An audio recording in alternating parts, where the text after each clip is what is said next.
I'm Ann Simmons in the newsroom of the Los Angeles Times. In her new memoir, Hard Choices, Hillary Rodham Clinton describes the crises, choices and challenges she faced during her 4 years as Secretary of State. The former Senator and First Lady talks about being asked to serve in the administration of President Obama, the rising threats from North Korea and Iran, and the revolutions that have sprung up across the Middle East. Los Angeles Times columnist Robin Abcarian joins me to discuss those issues and others from Clinton's book. Hello, Robin. Yeah. So, Robin, one of the big issues has been Benghazi and the attack on the US compound in Benghazi, and whether or not Mrs. Clinton played a role, was responsible. Yes, exactly. So this is something that, of course, has been a huge political football at home.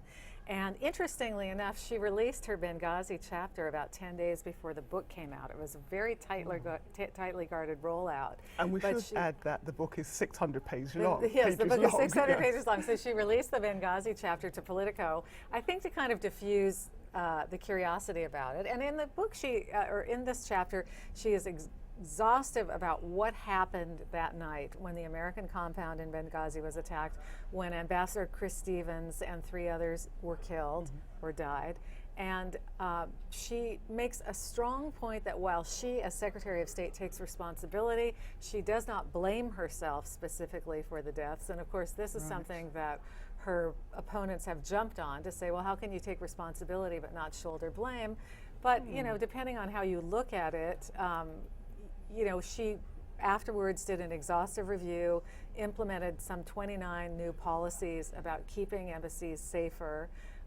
And I think what we're going to see is Benghazi play out in the next year and a half or 2 if she decides to run for president. It's going to be a big issue. Right. Well, that was obviously a really tough issue. What else does she describe as being some of the toughest choices and challenges that she faced? Well, the book, of course, is Hard Choices, and her whole point is that this is a leader is faced with hard choices. She talks about a lot of her regrets in the book, I would say. She regrets that she was not able to persuade the president to intervene in the Syrian civil war earlier. Right. She talked about how she thinks that the administration somewhat mishandled the 2009 Green Revolution in Iran by not giving more support to dissidents, who of course were crushed by the Iranian government. And then she talks too about how she kept the faith longer than she should have with Egyptian President Hosni Mubarak, who, you know, may have been a bad guy, but he was our bad guy. She thought he was more stable than he was, and of course after weeks of protest, he was toppled by the Egyptian military. So that was a regret of hers as well. Now, of course, she's taken some flack in interviews after the book had been released. She actually made a comment that she and former President Bill Clinton were dead broke when they left the White House, and she's been criticized for that. I mean, is that fair?